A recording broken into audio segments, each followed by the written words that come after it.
चिलचिलाती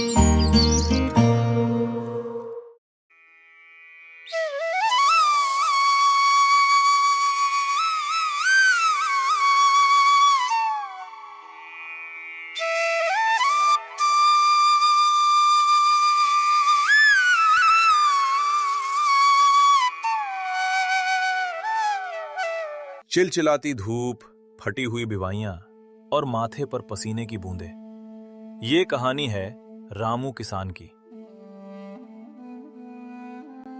रामू का परिवार एक बड़ा संयुक्त परिवार है, जहां उम्मीदें ज्यादा हैं और आमदनी कम। घर की चार दीवारी के भीतर गरीबी ने ऐसा डेरा डाला है कि खुशियां अब सिर्फ यादों में बची हैं। रामू की पुश्तैनी जमीन साहूकार के पास गिरवी है और आज वही दिन है जब साहूकार हिसाब लेने आने वाला है। सीता, आज साहूकार के लोग आए थे।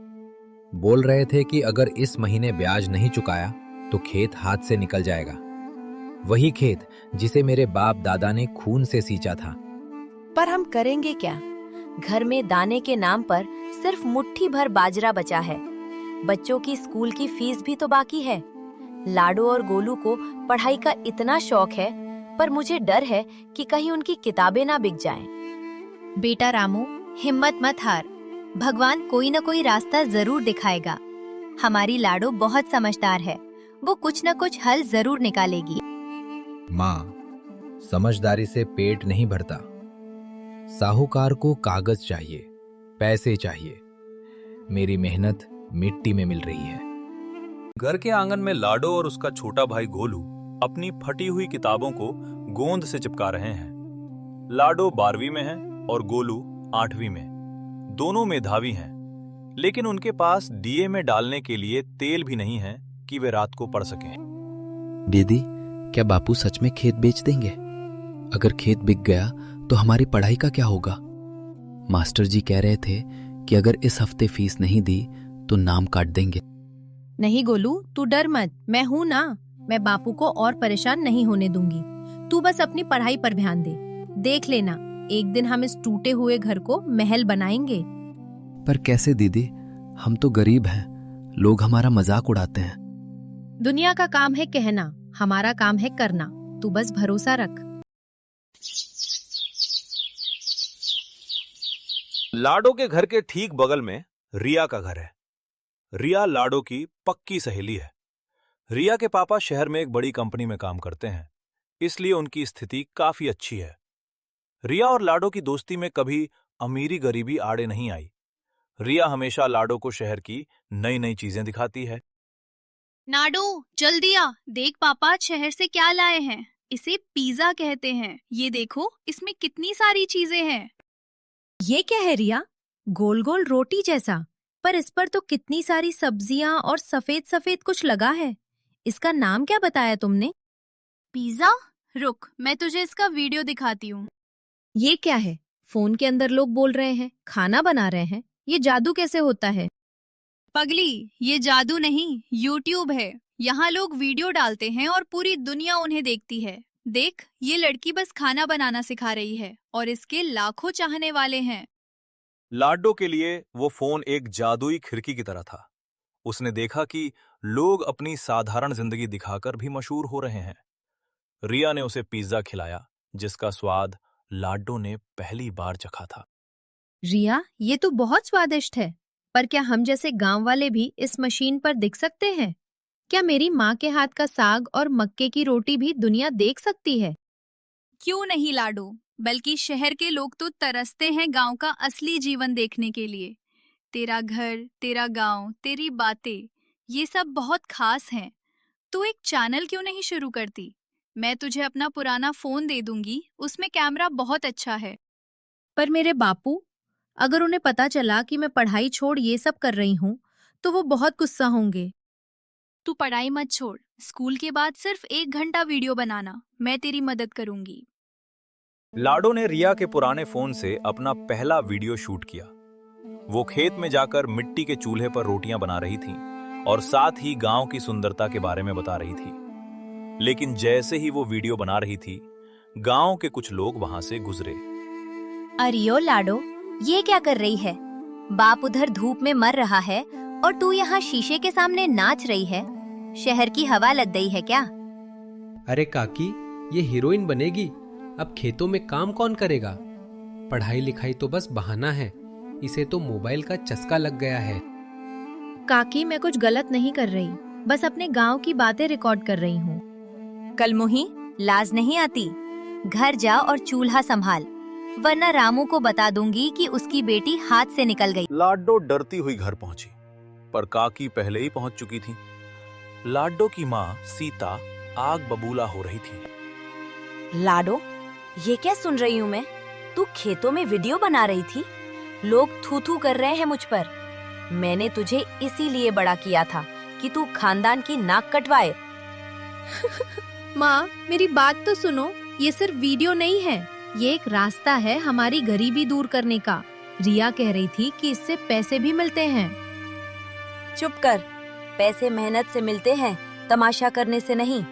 आज से ये मोबाइल घर में नहीं दिखेगा, वरना मैं इसे आग लगा दूंगी। शांत हो जा सीता, बच्ची को डरा मत। लाडो, तू बता, क्या वाकई ये सही काम है? तू पढ़ाई तो नहीं छोड़ेगी ना? नहीं दादी, मैं बहुत मन लगाकर पढ़ूंगी, बस मुझे थोड़ा समय दे दो। उसी शाम साहूकार खुद रामू के घर आ धमका। उसके हाथ में कुछ कागज थे और चेहरे पर क्रूरता। रामू, बहुत हो गया तेरा नाटक। 40,000 रुपए का ब्याज बाकी है। या तो कल सुबह तक पैसे दे या अपनी जमीन के कागजों पर अंगूठा लगा दे। साहूकार साहब, रहम करो, इस साल फसल अच्छी नहीं हुई, थोड़ा वक्त और दे दो। वक्त खत्म हुआ रामू। सुना है तेरी बेटी मोबाइल में वीडियो बना रही है। उसे बेचकर पैसे ला, पर मुझे कल पैसे चाहिए।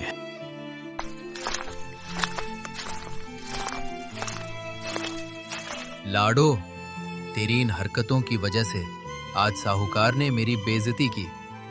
मैं धूप में जल रहा हूं ताकि तू पढ़ सके, और तू ये सब कर रही है। आज से तेरा बाहर निकलना बंद। लाडो का दिल टूट गया था। उसे कमरे में बंद कर दिया गया था, पर रिया चुपके से खिड़की के पास आई। लाडू देख, तेरा पहला वीडियो वायरल हो गया है। लोग कमेंट्स में पूछ रहे हैं कि ये गांव कहाँ है। तेरे 5,000 सब्सक्राइबर हो गए हैं। क्या फायदा रिया, बापू ने मेरा मोबाइल छीन लिया है। कल हमारी जमीन चली जाएगी और मैं कुछ नहीं कर पाऊंगी। हार मत मान, तू अपना काम जारी रख। मेरे घर आ जाना, वहीं से वीडियो अपलोड करेंगे। नहीं रिया, अब मुझे कुछ बड़ा करना होगा। ऐसा कंटेंट बनाना होगा जो रातों रात सबको चौंका दे। लाडो ने हार नहीं मानी। वो रात को जब सब सो जाते तो रिया के घर जाकर वीडियो एडिट करती। उसने गांव की उन समस्याओं को उठाना शुरू किया जो कोई नहीं देखता था। उसने दिखाया कि कैसे एक किसान कर्ज के बोझ तले दबता है। लोगों के दिल पसीज गए। नमस्ते दोस्तों, आज मैं आपको दिखाऊंगी कि वो रोटी जो आप चैन से खाते हैं, उसके पीछे एक किसान कितने आंसू बहाता है। देखते ही देखते लाडो का चैनल मोनेटाइज हो गया। पहले महीने की कमाई का मैसेज रिया के फोन पर आया। लाडो, लाडो, देख, तेरा पहला पेमेंट आने वाला है। ये तो बहुत ज्यादा पैसे हैं। साहूकार सुबह सुबह रामू के दरवाजे पे खड़ा था। गांव वाले इकट्ठा थे। रामू जमीन के कागजों पर अंगूठा लगाने ही वाला था कि तभी। रुकिए बापू, अंगूठा मत लगाइए। हट जा लाडो, मुझे और शर्मिंदा मत कर। साहूकार साहब, आपको आपके 40,000 रुपए चाहिए ना? मुझे बस 2 दिन का वक्त दीजिए, मैं खुद आपके घर आकर पैसे दूंगी। तू देगी? कहां से लाएगी?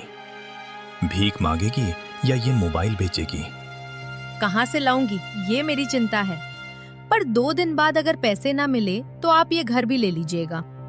पूरे गांव में सन्नाटा छा गया। रामू और सीता लाडो को देख रहे थे जैसे वो कोई अजनबी हो। क्या लाडो वाकई 40,000 रुपए जुटा पाएगी? क्या यूट्यूब उसकी किस्मत बदलेगा? साहूकार के जाने के बाद पूरे गांव में लाडो की चर्चा होने लगी। कोई उसे पागल कह रहा था तो कोई कह रहा था कि ये लड़की अपने बाप की इज्जत नीलाम करवाएगी। रामू घर के आंगन में चुपचाप बैठा था। उसकी आंखों में गुस्सा और बेबसी दोनों थे। लाडो, तूने किस हक से साहूकार को जुबान दी? 40,000 रुपए क्या पेड़ पर उगते हैं? अगर 2 दिन बाद पैसे नहीं मिले तो हमें ये घर भी छोड़ना पड़ेगा। तूने अपनी जिद में हमें सड़क पर खड़ा कर दिया। बेटा, तूने ये क्या कर दिया? वो मोबाइल तुझे ले डूबेगा, हमारी इज्जत मिट्टी में मिल जाएगी। बापू, माँ, मुझ पर भरोसा रखो। मैंने कोई चोरी नहीं की है, मैंने मेहनत की है। बस 2 दिन रुक जाइए, मैं आपकी जमीन के कागज आपके हाथ में ला कर दूंगी। रामू, अब जो हो गया सो हो गया। लाडो की आंखों में चमक देख, ये झूठ नहीं बोल रही। इसे 2 दिन की मोहलत दे दे। अगले दिन लाडो और रिया शहर के बैंक पहुंचे। लाडो के हाथ कांप रहे थे। जैसे ही उसने अपनी पासबुक अपडेट करवाई, उसकी आंखों से आंसू छलक पड़े। यूट्यूब की पहली बड़ी पेमेंट उसके खाते में आ चुकी थी। वो 40,000 रुपए से कहीं ज्यादा थी। लाडो, देख, मैंने कहा था ना, पूरे 1.5 लाख आए हैं। तू तो लखपति बन गई। रिया, ये सिर्फ पैसे नहीं है, ये मेरे बापू की पगड़ी की लाज है। ये मेरे भाई की पढ़ाई का सपना है। चल, जल्दी घर चलते हैं। रुक लाडो, पहले साहूकार के पास चलते हैं। उसे उसकी औकात दिखानी है। साहूकार अपने बरामदे में बैठा मूंछों पर ताव दे रहा था। उसे पक्का यकीन था कि आज रामू की जमीन उसके नाम हो जाएगी। तभी लाडो, रिया और गांव के कुछ लोग वहां पहुंचते हैं। आ गई रामू की लाडो। क्या लाई है? खाली हाथ या कोई नया वीडियो दिखाने आई है? वीडियो नहीं, आपका हिसाब लाई हूँ साहूकार साहब। ये लीजिए आपके 40,000 रुपए और ये ऊपर के 5,000 रुपए आपके ब्याज के। अभी के अभी मेरे बापू की जमीन के कागज वापस कीजिए। ये पैसे कहाँ से आए? तूने टाका डाला है क्या? नहीं, ये मेरी ईमानदारी की कमाई है। जिसे आप खिलौना समझ रहे थे, उसी मोबाइल ने मुझे ये ताकत दी है। अब कागज दीजिए और दोबारा मेरे घर की तरफ मत देखिएगा। लाडो घर पहुंचती है और जमीन के कागज रामू के कदमों में रख देती है। रामू कागज देखता है और फूट फूट कर रोने लगता है। उसे अपनी बेटी पर शक करने का बेहद दुख था। ये तो वही कागज है लाडो, मेरी जमीन, मेरी मिट्टी। पर ये तेरे पास कैसे? तूने क्या किया लाडो? क्या तूने सच में वो कर्ज चुका दिया? हाँ बापू, साहूकार का एक एक पैसा पाई पाई चुका दी है मैंने। अब वो कभी हमारे घर की तरफ आंख उठाकर नहीं देखेगा। अब ये खेत आपका है, हमारा है। हे भगवान, ये तो चमत्कार हो गया। देखिए जी, हमारी जमीन वापस आ गई। लाडो मेरी बच्ची, मुझे माफ कर दे। मैं तुझे कोसती रही, तुझे कुलक्षणी तक कह दिया, पर तू तो साक्षात लक्ष्मी निकली। मुझे धिक्कार है लाडो। मैं कैसा बाप हूँ? जिस बेटी ने मेरी इज्जत बचाई, उसे मैंने घर में कैद किया। मैंने तुझ पर हाथ उठाने की कोशिश की। मैंने तेरी किताबों को बेकार समझा। बेटा, मुझे माफ कर दे। मैं अज्ञानी था, मैं अनपढ़ था। मुझे दुनिया की समझ नहीं थी। नहीं बापू, ऐसा मत कहिए। आप मेरे भगवान हैं। आपने धूप में जलकर हमें पाला है। अगर आप मेहनत नहीं करते तो मैं पढ़ाई की अहमियत कैसे समझती? मैंने जो कुछ किया वो आपकी उसी मेहनत का फल है।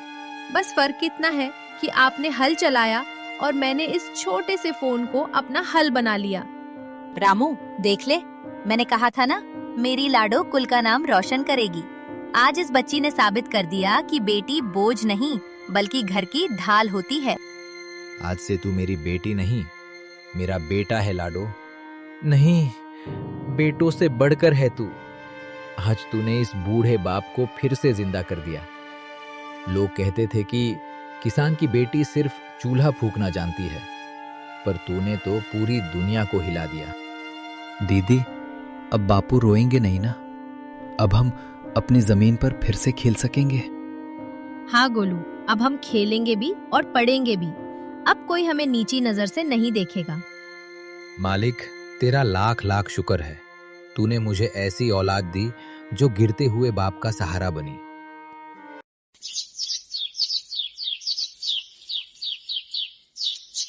लाडो के पास अब काफी पैसे थे। उसने सोचा कि सिर्फ अपना भला करना काफी नहीं है। उसने अपने पापा के लिए एक नया व्यापार शुरू करने की योजना बनाई। उसने गांव के ताजे फल और सब्जियों को सीधे शहर के बड़े स्टोरों तक पहुंचाने का विचार किया। बापू, अब आप खेत में सिर्फ मजदूरी नहीं करेंगे, हम अपना विलेज मार्ट खोलेंगे। गांव के सारे किसान अपनी फसल हमें देंगे और हम उसे ऑनलाइन और शहर के बाजार में अच्छे दाम पर बेचेंगे। पर बेटा, हमें शहर में कौन जानता है? बापू, पूरी दुनिया मुझे जानती है। मेरे YouTube चैनल पर अब 10 लाख लोग जुड़ चुके हैं। मैं बस एक वीडियो डालूंगी और लोग हमारी सब्जियां खरीदने के लिए लाइन लगा देंगे। लाड्डो की मां सीता, जो कभी कैमरे के नाम से चिढ़ती थी, आज खुद अपनी रसोई को सजा रही थी।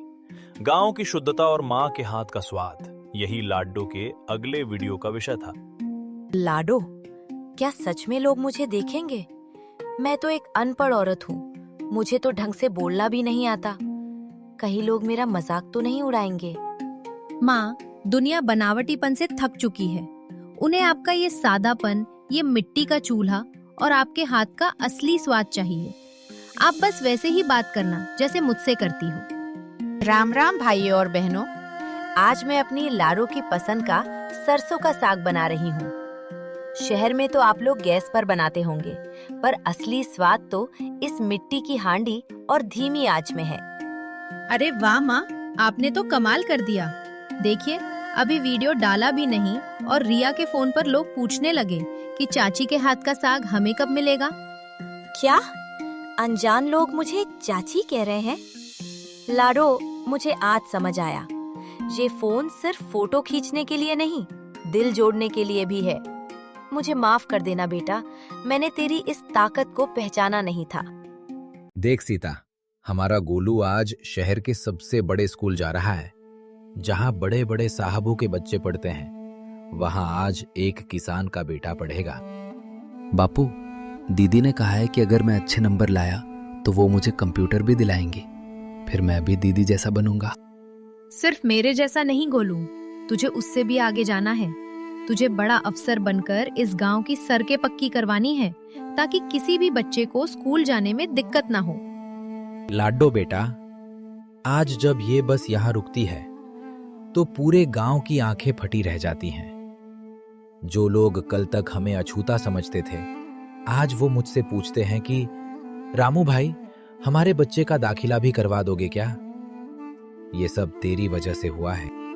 सफलता के साथ चुनौतियां भी आती हैं, पर लाडो ने नफरत का जवाब प्यार और मदद से दिया। वही पड़ोसी जो कल तक ताने देते थे, आज सलाह लेने आए थे। लाडो बिटिया, अरे सुना है तूने तो शहर में कोठी ले ली है। हम तो पहले ही कहते थे कि रामू की बेटी हीरा है, एक दिन चमकेगी जरूर। काकी, कोठी नहीं ली है, बस बापू की जमीन छुड़ाई है। कहिए, आज कैसे आना हुआ? वो मेरी लाली है ना, इसे भी थोड़ा ये फोन चलाना सिखा दे। बेचारी घर में बैठी रहती है, तू सिखा देगी तो ये भी 2 पैसे कमा लेगी। काकी, मैं किसी एक को नहीं बल्कि गांव की हर उस लड़की को सिखाऊंगी जो आगे बढ़ना चाहती है। मैं अपने घर के अगले हिस्से में डिजिटल सेंटर खोल रही हूँ। वहाँ कोई भी आकर सीख सकता है, वो भी बिल्कुल मुफ्त। हमें माफ कर दे लाडो, हमने तुझ पर कीचड़ उछाला, पर तूने हमारे बच्चों के लिए फूल बिछा दिए। तू वाकई इस गांव की लाडो है। लाडो ने अपनी कमाई से गांव में एक बड़ा गोदाम बनवाया। अब बिचौलिए किसानों का हक नहीं मार सकते थे। नहीं लाडो, ये रिबन तू काटेगी, ये सब तेरी मेहनत का फल है। नहीं बापू, मेहनत आपकी है, रास्ता मेरा है। आज से इस विलेज मार्ट के मालिक आप और गांव के सभी किसान भाई हैं। अब हमारी फसल शहर के मॉल में बिकेगी और पैसा सीधा आपके बैंक खाते में आएगा। रामू भाई, तुम्हारी बेटी ने तो हमारा भाग्य बदल दिया। अब हमें साहूकार के आगे गिड़गिड़ाने की जरूरत नहीं पड़ेगी। चाचा, ये तो बस शुरुआत है। अब हम अपनी सब्जियों की पैकेजिंग करेंगे और उन पर अपने गांव का नाम लिखेंगे। दुनिया जानेगी कि ये सबसे शुद्ध सब्जियां कहां से आती हैं।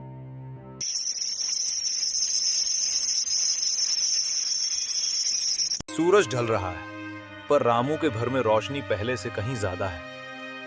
संयुक्त परिवार का हर सदस्य आज एक साथ बैठकर रात का खाना खा रहा है। मेज पर अब पिज्जा नहीं, बल्कि माँ के हाथ की रोटियां और लाडो की सफलता की कहानियां हैं। आज मेरा कलेजा ठंडा हो गया।